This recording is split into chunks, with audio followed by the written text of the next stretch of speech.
بسم اللہ الرحمن الرحیم نحمدہ و نصلی علی رسولہ الکریم۔ معزز سامعین، میرا آج کا موضوع ہے اسلام کا سیاسی نظام۔ حضرت علامہ اقبال علیہ الرحمہ نے کیا خوب فرمایا ہے، جلال پادشاہی ہو کہ جمہوری تماشا ہو، جدا ہو دین سیاست سے تو رہ جاتی ہے چنگیزی۔ مذاہب عالم میں صرف اسلام کی یہ خصوصیت ہے کہ وہ اپنے آغوش میں دین و دنیا، روح و مادہ اور اخلاق و سیاست کو ایک ساتھ انتہائی بلندیوں تک پہنچنے کا موقع دیتا ہے۔ وہ دنیا میں نمودار ہوا تو اس کے ایک طرف روحانی پاکیزگیوں، اخلاقی اچھائیوں کا صاف شفاف چشمہ چمک رہا تھا، تو دوسری طرف سیاست و حکومت، عدل و انصاف کا ایک عظیم الشان سمندر لہریں مارتا تھا۔ ایک فطری اور عالمگیر مذہب کے لیے اس جامعیت کا ہونا ضروریات سے ہے۔ علامہ اقبال نے فرمایا ہے، نگاہ مرد مومن سے بدل جاتی ہیں تقدیریں، جو ہو ذوق یقین پیدا تو کٹ جاتی ہیں زنجیریں۔ کیونکہ انسان کے بگڑے ہوئے معاملات کی اصلاح صرف اسی وقت ممکن ہے جب کہ مذہب کو سیاست کی برتری حاصل ہو اور حق و صداقت کو جاری کرنے اور باقی رکھنے کے لیے قوت انتظام بھی اس کے ہاتھ میں ہو۔ دین اور سلطنت دونوں ایک دوسرے کو مضبوطی دیں۔ اسلام کی قرارداد یہ ہے کہ حکومت کی باغ ڈور جو ہے وہ عوام کا اپنا حق ہے۔ حکومت کا انتظام شورا کی شکل میں ہونا چاہیے۔ حکومت کا صدر، بادشاہ یا وزیر اعظم امام اور خلیفہ ہے، جسے یہ اختیار ہونا چاہیے کہ وہ احکام کو جاری کرے، لیکن اس بادشاہ کو باقی رکھنے یا تخت سے اتارنے کا حق جو ہے وہ صرف قوم کے لیے بہرحال محفوظ ہے۔ اسلام کا بنیادی حق یہ ہے کہ حکومت کے تمام معاملات مشورہ سے سر انجام پائیں۔ ارشاد ربانی ہے، وَأَمْرُ شُورَىٰ بَيْنَ، مشورہ کی ضرورت محض اس بنا پر نہیں کہ اس سے معلومات حاصل ہوں، بلکہ اس بنا پر ہے کہ جن لوگوں پر حکومت کی جائے وہ ہر حکم کے متعلق خود اپنا نفع نقصان سوچ لیا کریں۔ نبی اکرم صلی اللہ علیہ وسلم نے حکومت کے معاملات میں وَشَاوِرْهُمْ فِي الْأَمْرِ کا حکم دیا ہے، جس سے معلوم ہوتا ہے کہ اسلام کے نزدیک کے معاملات عوام سے مشورہ لینا ایک ضروری ہے۔ تاریخ شاہد ہے کہ نبی اکرم صلی اللہ علیہ وسلم عام معاملات میں وہ سیاسی ہوں، جنگی ہوں، مالی ہوں یا اقتصادی، اپنے صحابہ رضی اللہ سے مشورہ فرماتے تھے، لیکن یہ مشورہ صرف انہی امور کے متعلق ہوتا تھا جن کے متعلق قرآن کریم میں صریح اور حکم صاف اور صریح حکم موجود نہ ہو۔ قرآن پاک میں معاملات زندگی کو دو حصوں میں تقسیم کیا گیا ہے۔ احکام کا ایک واضح اور مقررہ اور اصولی حصہ وہ ہے جس کی اطاعت بادشاہ اور رعیت دونوں پر لازم ہے، یہ حصہ دین ہے۔ دوسرا حصہ وہ ہے جس پر پہلے اصولی حصے کی روشنی میں باہمی مشورہ درکار ہے، اور اس دوسرے حصے کا اصل سرچشمہ جو ہے وہ عوام ہیں۔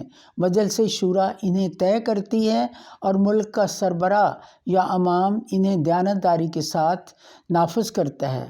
ملکی انتظامات کے بارے میں قرآن کریم میں ارشاد ربانی ہے، اے ایمان والو، تم اللہ کی پیروی کرو اور اس کے رسول مقبول صلی اللہ علیہ وسلم کی پیروی کرو اور اولو الامر کی پیروی کرو جو تم میں سے ہوں، لیکن اگر کسی بات میں نزاع ہو جائے تو اس کو اللہ اور رسول مقبول صلی اللہ علیہ وسلم کی طرف لے جاؤ، یعنی اپنے اختلافات کا فیصلہ اللہ اور رسول مقبول صلی اللہ علیہ وسلم کے حکم کی ہدایت کے سامنے رکھ کر اس کی روشنی میں کرو۔ اگر تم اللہ اور یوم آخرت پر ایمان رکھتے ہو تو یہ بہتر ہے اور نتیجہ کے لحاظ سے یہی پالیسی سب سے اچھی ہے۔ اس کی تقدیر میں ہے محکومی و مظلومی، جو قوم نہ کر سکی اپنی خودی سے انصاف۔ اس آیہ مبارکہ پر غور کرنے سے معلوم ہوتا ہے کہ تمام معلومات کا فیصلہ اللہ اور رسول مقبول صلی اللہ علیہ وسلم کے واضح احکامات کی روشنی میں طے کرنا چاہیے۔ اگر کسی بات کے لیے وہاں صریح دلیل موجود نہ ہو تو پھر معاملہ اولو الامر کے روبرو پیش کیا جائے۔ اولو الامر سے مراد وہ حضرات ہیں جو امت کے انتظامیہ امور کے ذمہ دار ہوں اور قومی معاملات میں عمدہ اور ٹھوس رائے رکھتے ہوں، عوام ان پر بھروسہ کرتی ہو اور ان کی تجویزوں پر چلتی ہو۔ حضرت صلی اللہ علیہ وسلم بھی نازک معاملات میں انہی لوگوں سے مشورہ فرمایا کرتے تھے۔ پس اگر ان تمام مرحلوں کو طے کرنے کے بعد بھی کسی بات کا خاطر خواہ فیصلہ نہ ہو یا آپس میں اختلاف رائے ہو جائے تو ان اختلافات کا فیصلہ اللہ اور رسول مقبول صلی اللہ علیہ وسلم کے بتائی ہوئی ہدایات کے مطابق کرو اور کوئی دوسری راہ اختیار نہ کرو۔ الغرض قرآن و حدیث کی 20 دلیلوں سے یہ حقیقت ثابت کی جا سکتی ہے کہ اسلام کے نزدیک ملک اور عدالت کے لیے قوانین بنانے کا جو حق ہے وہ عوام کو ہے، کیونکہ حدیث میں قوم کے لیے عموماً جماعت کا لفظ استعمال کیا گیا ہے اور سینکڑوں مقامات پر جماعت اور جماعتی فیصلوں کا اہتمام پر زور دیا گیا ہے۔ حکومت اسلامیہ کے یہ 2 بنیادی اصول ہیں جس نے انسان کی تمام سیاسی گمراہیوں کی اصلاح کی ہے، اور اسلام نے یہ سیاسی نقطہ اس زمانہ سے دنیا کے سامنے رکھا جب دنیا میں شخصی حکومتیں قائم تھیں اور مخلوق خدا اپنے دینی دنیاوی امور میں بادشاہوں کے ظلم و ستم کا شکار تھی۔ ایسے تاریک زمانہ میں نبی اکرم صلی اللہ علیہ وسلم سب سے پہلے جمہوری حکومتوں کا جلوہ دنیا کو دکھایا۔ جب بھی کوئی سیاسی معاملہ درپیش ہوتا یا مفاد عامہ کے متعلق کوئی بات ہوتی تو قوم کے سمجھدار لوگوں کو اور عموماً کبھی کبھی عام پبلک سے بھی اس کے متعلق مشورہ فرمایا کرتے تھے اور اکثریت رائے پر فیصلہ کرنے آپ صلی اللہ علیہ وسلم کے بعد بھی کرتے تھے۔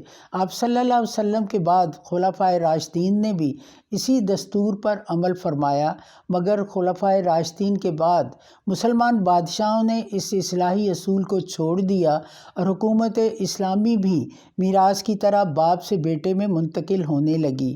علماء سو اور مفسد الرائے نے ان کی ہمت افزائی کر دی۔ نتیجہ یہ ہوا کہ رفتہ رفتہ مسلمان اپنے اسلامی حکومت کے قاعدے سے بالکل ناواقف ہو گئے اور ان کے خیال میں یہی بات جم گئی کہ اسلامی حکومت بھی شخصی ہے اور حکومت کے قیام و بقا میں عام لوگوں کو کوئی دخل نہیں۔ حضرت علامہ اقبال علیہ الرحمہ نے فرمایا ہے، تا خلافت کی بنا دنیا میں ہو پھر استوار، لا کہیں سے ڈھونڈ کر اسلاف کا قلب و جگر۔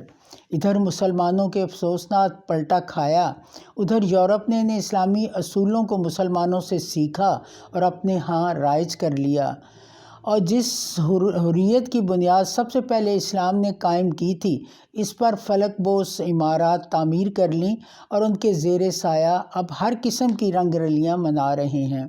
مگر افسوس کہ ہم لوگ اسلام اور اس کی تعلیم سے اس قدر دور ہو گئے کہ اپنی اصلیت کو یہاں تک بھول گئے کہ جس یورپ کی تقلید کرنا ہم پر سرمایہ عز و افتخار سمجھ رہے ہیں وہ خود اسلامی تعلیم کا مرہون منت ہے۔ جو اسلامی اصولوں کی تقلید کرتے ہیں انہیں ارتقائی منزل پر پہنچا ہے اور ہم مسلمان کہلاتے ہوئے رحم و کرم کا انتظار کر رہے ہیں۔ قرآن کریم کے نزدیک تمام احکام قوانین کی اچھائی قانون عدل پر ہے۔ ارشاد ربانی ہے، ان اللہ یامرکم بالعدل والاحسان، یعنی بے شک اللہ تعالیٰ تمہیں عدل و احسان کا حکم دیتا ہے۔ پھر ارشاد ہوتا ہے کہ نہایت مضبوطی سے عدل کرو اور اس میں ذرا بھی سستی اور کوتاہی نہ کرو۔ عدل کی تعبیر 2 لفظوں میں سے منقول ہو سکتی ہے، عدل کا قیام اور ظلم کا استحصال۔ دنیا میں تمام اقوام امن سے سب سے بڑا اصول یہی ہے کہ تعزیرات اسلام کو یہ امتیاز حاصل ہے کہ وہ جرائم کے انسداد پر سب سے پہلے زیادہ زور دیتا ہے اور اصلاح اخلاق کے لیے عہد اسلامی میں ایک جداگانہ محکمانہ احتساب ہوتا تھا جس کا کام یہ تھا کہ جب مسلمانوں کو نواہی کے ارتکاب سے روکتا تھا اور اوامر کی تعمیل اور اطاعت و عبادت کے لیے انہیں مجبور کرتا تھا۔ غزے کے سیاست کے متعلق اسلامی تعلیمات پر نظر ڈالی جائے تو حیرت کی دنیا نگاہوں کے سامنے آ کھڑی ہوتی ہے کہ رائی اور رعایا کے تعلقات، بندوبست اراضی، محاصیل و لگان کا تعین، وصولی و خراج کے دساتیر، غیر اقواموں سے معاہدے کے اصول، آئین جنگ، قیدیوں اور سامان جنگ کے رکھ رکھاؤ، دیوانی فوجداری مقدمات کے طریقے، امن و انتظام کا فروغ، تمام آئین قرآن میں موجود ہیں۔ کاش عروج آدم خاکی کے منتظر ہیں تمام، یہ کہکشاں، یہ ستارے، یہ نیلگوں افلاک۔